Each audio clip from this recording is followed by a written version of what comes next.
Siphinde sikubingelele kwiKhaya TV2.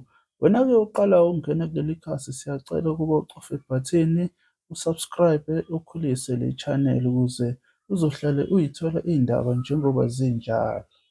Kuzokhumbuleka-ke ukuthi-ke kuke kwabonakala amalunga e-MK Party ephuma ephalamende eshiya izihlalo zawo. Kwase kuba nokudideka kubantu ukuthi ngabe lento idalwa yini. Ngenhlanhla-ke likhona-ke ilunga le-MK Party elizoke lithi ukuyicacisa le ndaba. Okwakho nje ukubeka indlebe ulalele lo msindo olandelayo ukuze ucaciseleke kahle.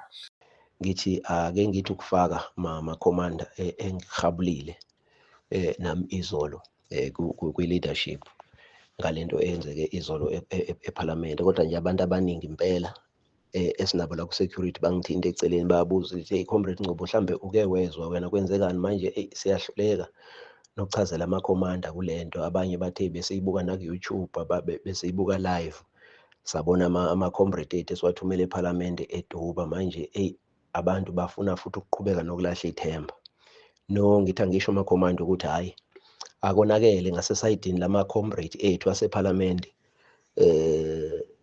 Uma ngabe uthi uyabheka kubonakala ukuthi noba ekuthe kahle ngale ndlela aba-ekthe ngayo, ngoba umthetho wasephalamende njengoba sekuyokhethwa nje ama-committees, iminyango yonke iba nama-portfolio committees, okuyiwona lama-portfolio committees a-informa ukusebenza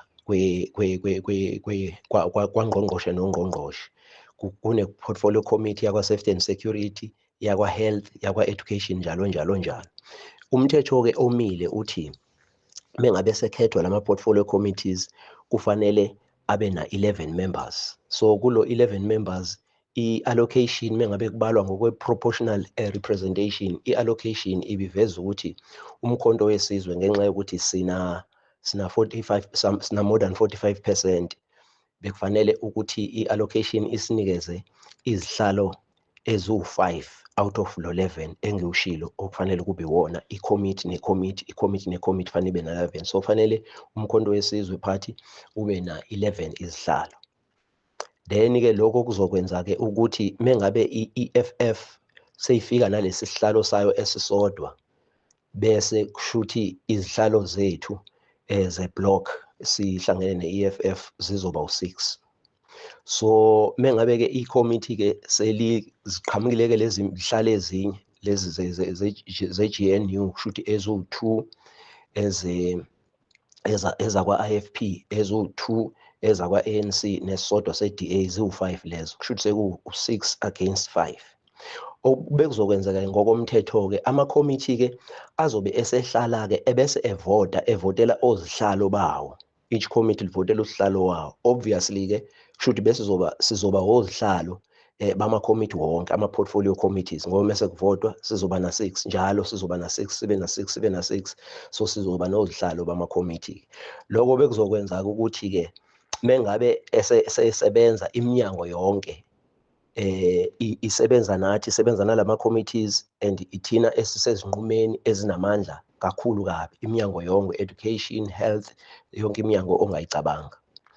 So mengabe sekufikwa-ke izolo, sekufikwa uSpeaker wePhalamende uNontembeko Boyce, afike amemezela ukuthi no, umthetho usushintshile wendaba ye-allocation usewushintshile umthetho yena. Hawu, ushintshe nobani? Hhayi, ngiwushintshile mina umthetho we-allocation yezihlalo. Leyo nto isizodala ukuthi i-allocation sibe nezihlalo eziwu-4, and umthetho lo ongabhaliwe emthethweni wokurana kwe-government, umthetho nje abathi no, ushintshiwe ngokubuka izimo ukuze kukwazi ukusebenzeka kahle, ngenxa yokuthi ayizokwazi ukusebenza phela i-ruling block le yabo ye-GNU mengabe ukuthi banezihlalo ezincane. Hhayi ukuthi wawukwazi ukufika nomthetho omusha la, athi iwona-ke osozosebenza lo mthetho, sizosebenza ngawo. Bese ama-comrade ethu omkhonto wesizwe athi cha, akukwazi ukwenzeka kanjalo. Athi lo no, kuzokwenzeka iyona nto ezokwenzeka-ke manje, sesokhetha ngaleyo ndlela engiyisho. Babona ukuthi no, mesiluza le seat eyodwa sesiyoba i-minority, ngisho seyifikile i-EFF. Bese bethi hayi, sisacela u-15 minutes omncane we-break, ke siyokhokhasa siyokhuluma. Kusho ukuthi bafuna ukuyokhuluma le nto ukuthi hayibo sizokwenzeka kanjani mengabe kunjena. athi uSpeaker wePhalamende lutho, uNontembeko Boyce we-ANC athi lutho akukho sikhashana enizasithola la, siyaqhubeka kunje. Bese-ke ama-comrade omkhonto wesizwe phathi abona ukuthi no, siyazikinya-ke mengabe siqhubeka kunje, bazoqhubeka nalo mthetho oshintshiwe esingawazi ukuthi ushintshwe nini. Bese nathi kudingeka ukuthi sifake isitembu kulo mthetho osishayayo osikhiphela ngaphandle, kanti ithina ekufanele ukuthi sibe ne-majority la ngaphakathi.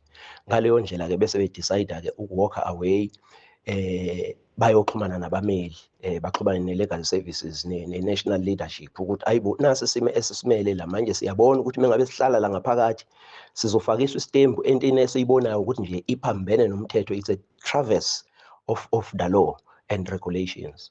So kwenzeke kanjalo-ke ama-comrade bathe-ke bephuma-ke lapho-ke baphuthuma-ke abameli ne-leadership ibila nje eMaritzburg, yaphuthuma ne-leadership yase-national, yaphuthuma ne-leadership, kwakhulunywa, waphuthuma nabameli, yalandwa imithetho yazotolikwa ma-comrade. We were informed-ke by i-leadership yethu izolo yala kwi-region Moses Mabhida ukuthi kuhlanganisiwe-ke konke kuyofakwa-ke i-interdict namhlanje yalento eyenzekile, loya mdlalo obukade wenziwa ePhalamende. Kodwa-ke kubukeka kuyinto nje ezovimbeka kalula ngokwenkantolo, asazi-ke kuye enkantolo. Ngithi-ke angiyishere lento ma-comrade, impela sengithithwe ama-comrade aze aba u-4 ama-comrade e-security akhona la kule group. Manje ngiyabona ukuthi ayi, angazathi ayihambi kahle. Ngithi angiyishere ma-comrade, i-leadership mase inquma izandla-ke bafowethu, inini eseniyongifunza. Salute commanders.